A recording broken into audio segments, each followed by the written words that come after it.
Keith is on a hunt for lobster. We were told there's a bunch of lobster out here. Get in the water. Get in the water, baby. See what he can find out here.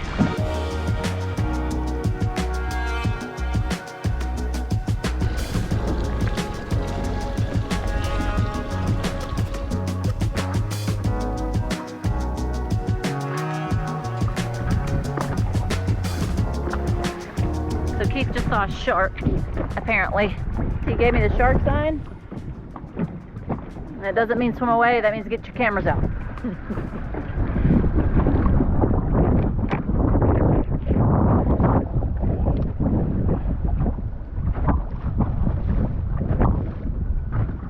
Yeah, he was playing right around here somewhere. Dolphin, isn't it? Yeah, it's a dolphin.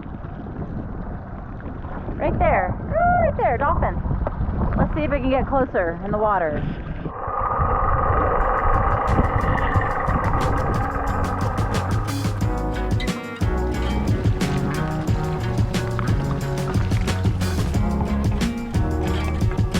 See if he got something. He's got his snare out, but it's not looking like he's got anything. See if I can not run over him. Anything? Nothing. A whole lot of nothing? Is it cold? Are you cold? Nothing. Are you cold?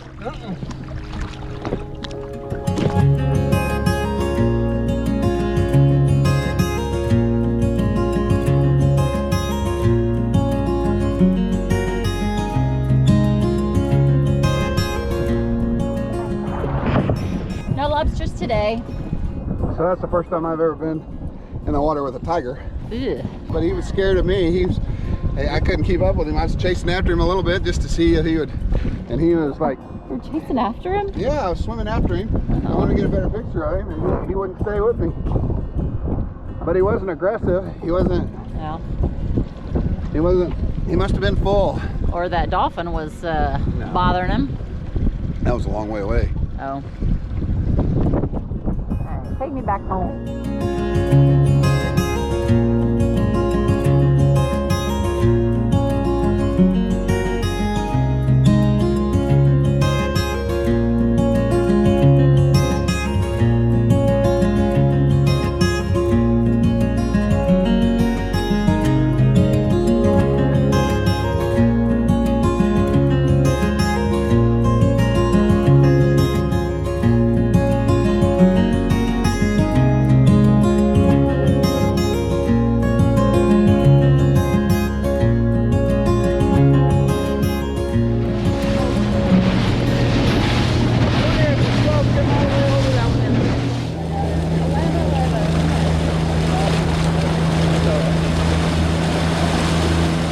So Keith didn't find any lobsters yesterday, so we came out today to try again. When Dutch ships first discovered the Abrolhos Islands back in 1619, they carefully charted the many dangerous reefs that would eventually become the resting place for dozens of sailing vessels over the next few hundred years. The word Abrolhos means look out in Portuguese, because this is a place you don't want to be cruising around on autopilot while taking a cat nap. However, the massive amount of debris from all these ships has created a thriving rock lobster industry. Look at that.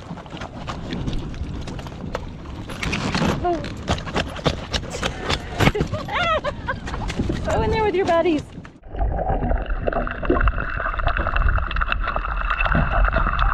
There you go. Nice. That's awesome. Look at that one. So how many did we get out of the deal? I don't know. Did you get any? When we teamed up, we started getting lots of My sharers. When we teamed up. Really? When we teamed up. When we teamed up? What team? But before Yes. that, Russ was getting them all, as always. 7 each. Whew, that's 7 each, mate. There you go. That's the limit, isn't it? 8 each. 8 is the limit. I think you've had enough though, boys.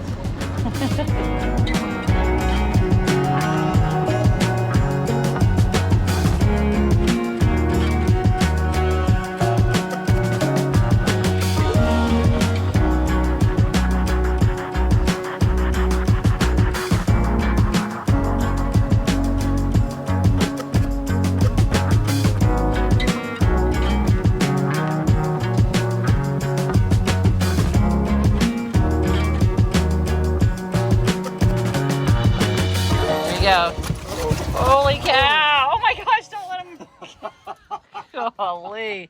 Now who caught that one in the middle there? Yeah. That's got this guy. Jeez. Big boy. I got 2 at a time, the big ones. Oh my gosh. Look at all those bugs. I know, they're giant cockroaches. That's disgusting. But they taste good. And they're still alive. Ah. Oh my Lord. Wow. So what is the rule? We can have how many per person? 8. We can have 8 per person on the boat up to 24. And we just have to cook them and eat them, Yeah. or save the whole thing so that they can Yeah. measure the head. Keep them whole. Trying to move. Oh my goodness, death is that's going. awesome. Good job, boys. Way to go. Sweet. Give up on your Yeah, dreams. it was because I was wearing my, We're not going to discuss the blue yoga pants. this is my free diving outfit, camouflage, they couldn't see me coming.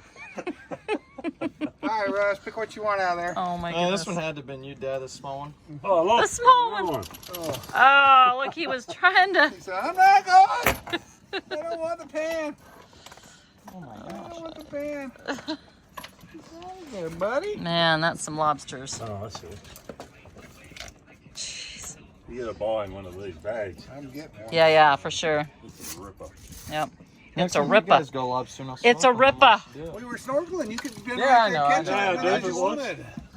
I know Shallow. you offered earlier. I It's just, about here. I know, I haven't shown in the footage. Very deep today. We just found a hole and sat there. Smelled good, had hair around it. We liked it. Waited for him to. Kept sticking our hand up Somebody- that hole, pulling one out. Gosh. All How right. many do we have? 1, 2, 3. Count them. Make sure. Lobster for dinner. Yeah.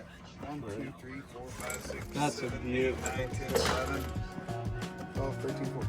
There you go.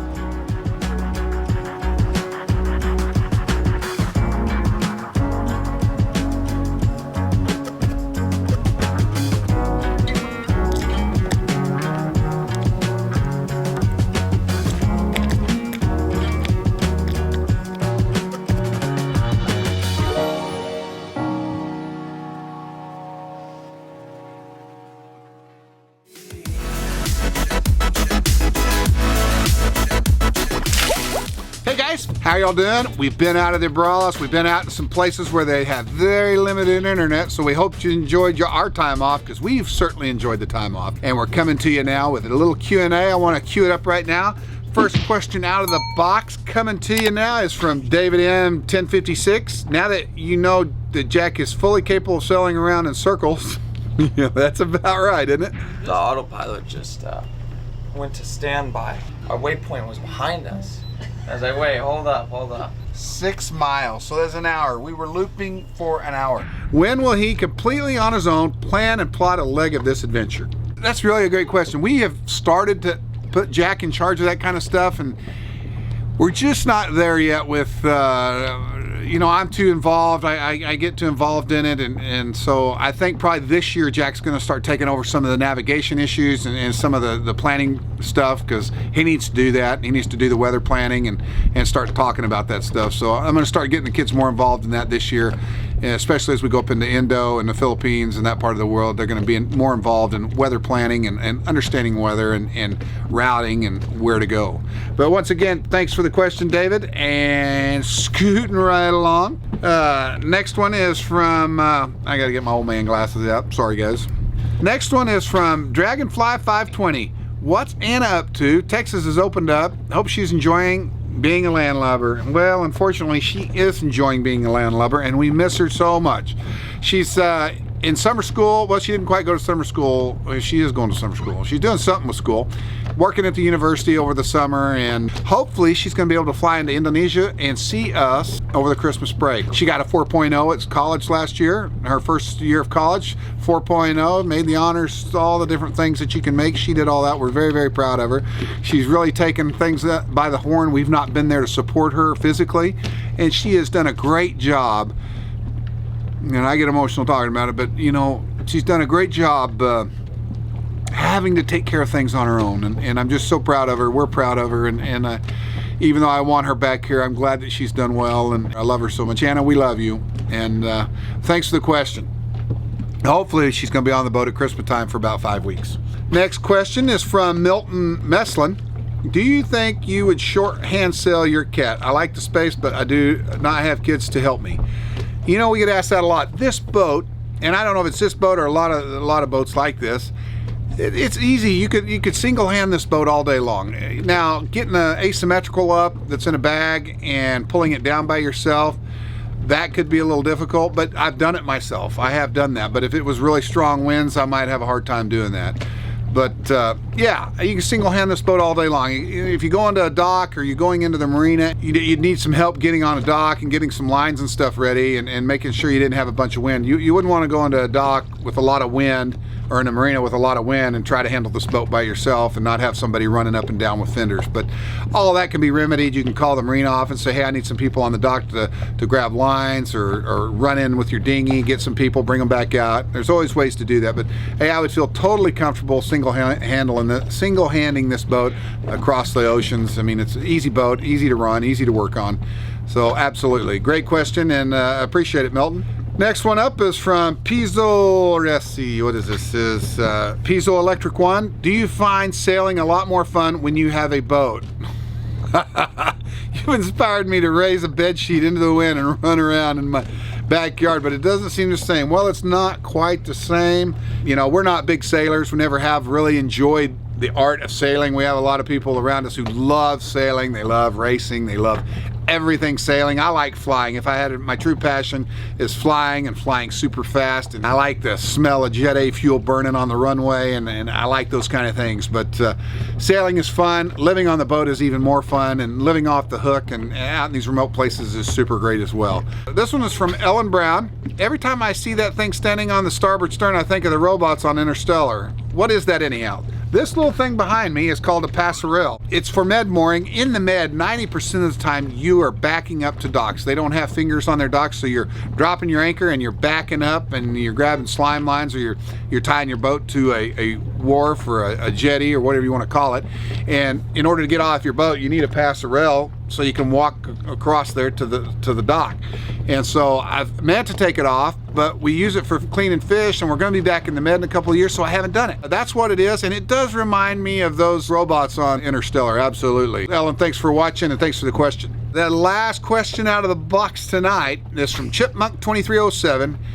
Have we missed the elephant in the room? Jack's ear piercing. Jack did pierce his ear. He did it himself, stuck a needle through there and then put one of Mom's studs in there, and now he's got an earring. Now he's Captain Jack Sparrow. He wants to be a pirate out here on the high seas, and I don't blame him. I think it's kind of cool. Chipmunk 2307, thanks for the question. We are cruising up the northwestern coast of Australia. Don't know whether we're going to go to the Kimberleys or go on to Indonesia. Indonesia's supposed to be opening up in July. We appreciate you guys letting us take some time off. We really thank everybody who supports us out here and follows along on our show. We're going to keep doing those street interviews. That seems to spice everybody up. I don't want to get political, but I do like hearing other people's ideas, their thoughts, and their positions on current events, and it just kind of gives me an idea of what's going on in the world and how people really think, and what normal everyday people on the street think, not what you see in the movies or in the news media, but what average normal human beings around the world are thinking. What do they think about? What's important to them? So we're going to keep doing those because I think it's relevant to our travels, and it's relevant to our study of humans and how the human